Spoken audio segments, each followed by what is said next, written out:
Hello everyone, and welcome back to my playthrough of Eschalon Book 1. In the last episode, I explained some stuff and started getting into making my character. So, when I told you at the end of the video, when I come back I'd have everything made. So, here's my character. I am going to play a Rifter for my origin, whatever it is, for my axiom, and a healer for my class. My title will be a Thurgist. I don't know if that's referred to at all in the game. I don't think so. My gender is male. So I have decent stats. I have 13 strength, 14 dex. I guess I'll go ahead and tell you what each one does. So here's strength stat. I believe it allows you to do more damage and gives you toxic resistant, which is pretty nice. Dexterity increases your chance to hit and gives you more base armor rating. So there's that. Endurance gives you more hit points. It also helps with your resistance scores, and it gives you more hit point regeneration. Speed, I don't know. It's a little bit hard to explain speed, but the more you have, the faster you can act, I guess, in combat a little bit. I don't know. It's hard to explain. But it does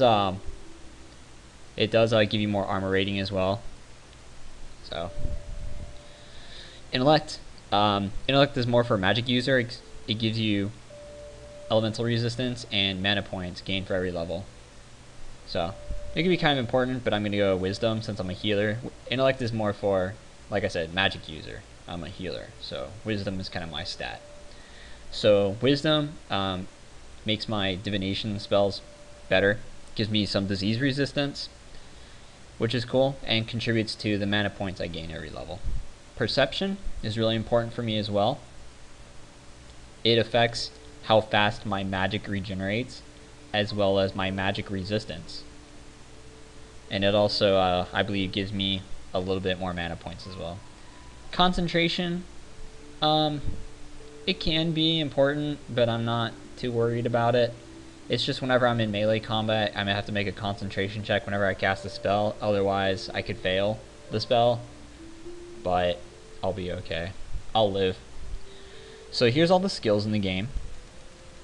When you start with a certain number of skill points, and you could see what they are in my last video. And you start with no skills except for the one you have your class. So mine was divination. It starts over here at 1. Everything starts at 1. How it works is you pick your skills off over here, and each time you take a new skill pick, it costs 3 points, and it comes over here as a 1 skill. So like heavy armor, all I did was just click it over in the available skills, and it popped over here, and now I have heavy armor, and it starts at 1. If I want to increase how effective I am at using heavy armor, and I just put more points into it. Each time you upgrade it after you have purchased it, it's only 1 skill point. So 3 skill points to get an entirely new skill, 1 skill point just to raise the skill you already have to the next level, I guess. So I'll just go over what this stuff does.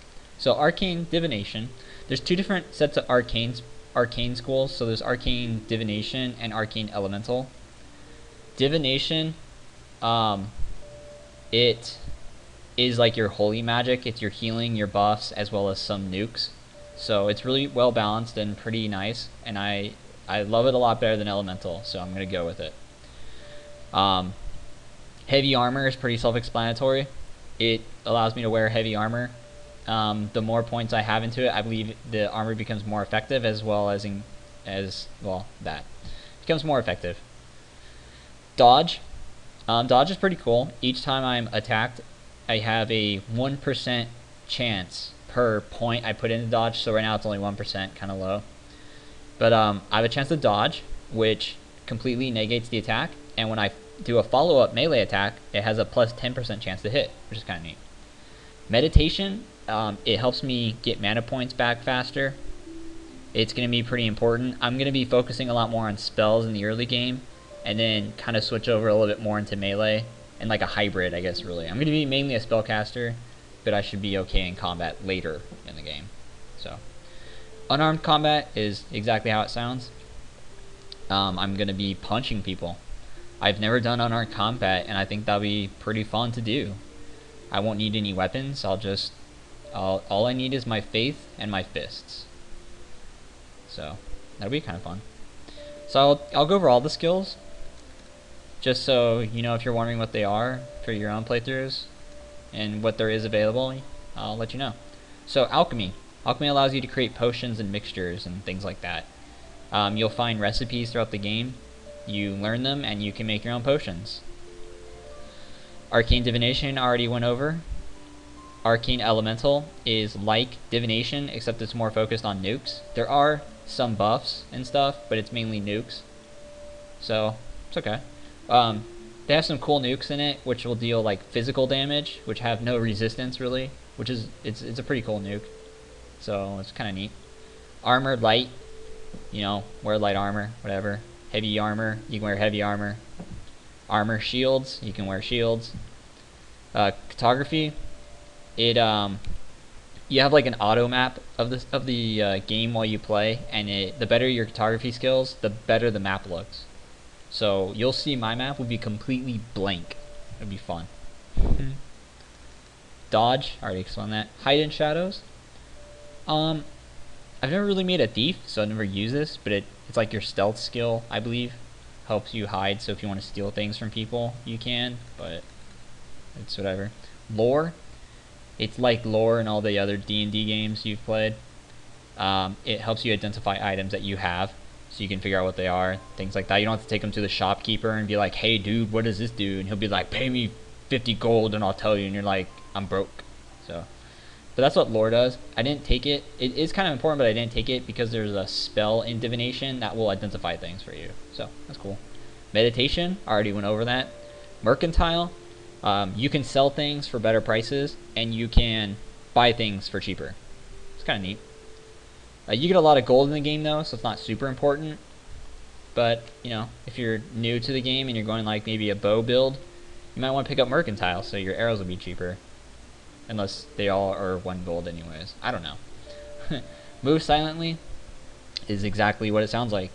You have a penalty for wearing an armor type, so you'll want to go light armor if you want to be a sneaky guy.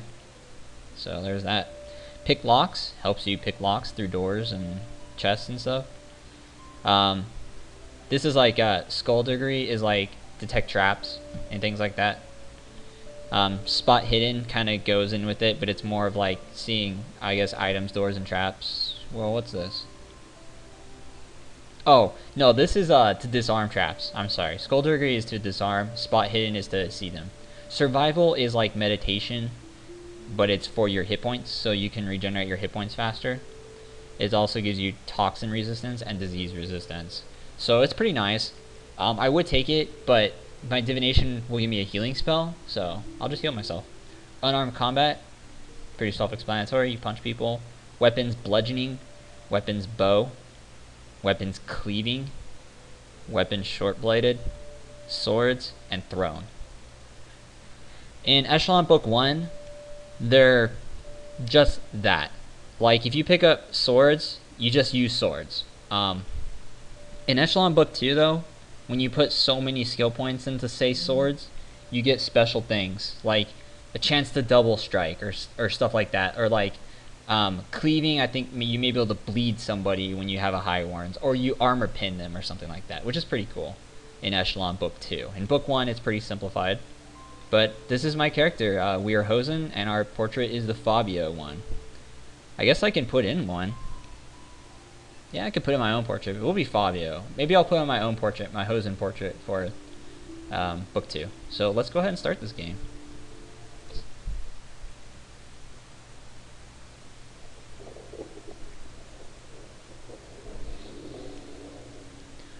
You open your eyes. Your head is aching, and you immediately realize you have no idea where you are. The only thing you can remember about last night is the terrible storm, the black of night cut with flashes of lightning.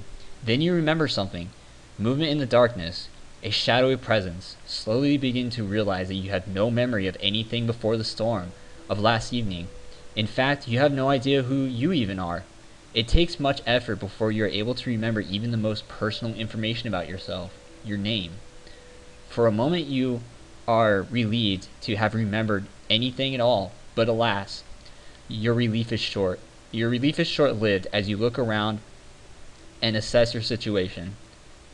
You are standing in a strange house, in an unknown location, having little more than your name in your possession. So this is the game. I'll walk around a little bit. It's pretty easy. You just click to move. I'll explain more of this interface in the next video. You can pick up things, like I can open this chest, and here's a dagger. So I'll take that dagger, and a sealed note. I'll take that note as well. What's pretty cool about this game is you do need torches and stuff for dungeons, and torch, boom, now it's mine. My torch. So let's go ahead and walk down here, and there's a lot of stuff that'll pop up down here. I could read it all, but it'll be down there for a while, so if you want to read it yourself, you can. So we'll just continue to take some torches and stuff. Like, I'm not going to read torch added to inventory, torch added to inventory. That's a little bit redundant, but I can read some of it, I guess. You step outside the walls of the dilapidated house and breathe deeply. The air is humid, still saturated from last night's rain. Although you do not recognize the area around you, it seems strangely familiar. The ghostly remnants of nearby abandoned buildings look overgrown and unwelcoming. You stand for just a minute and take it in, hoping that something will trigger an avalanche of memories to crash through and make sense of this all, but nothing comes to you. Sigh. Sigh, we're sad and we're alone. So we're gonna leave this cool house we have and adventure out on our own. Oh, and there's an enemy. Our first enemy. So when we come back, I'll explain the spell system as well as other inventories, and we'll kill this gecko and make our way out of this place that we apparently have no idea what it is. So I will see you guys there.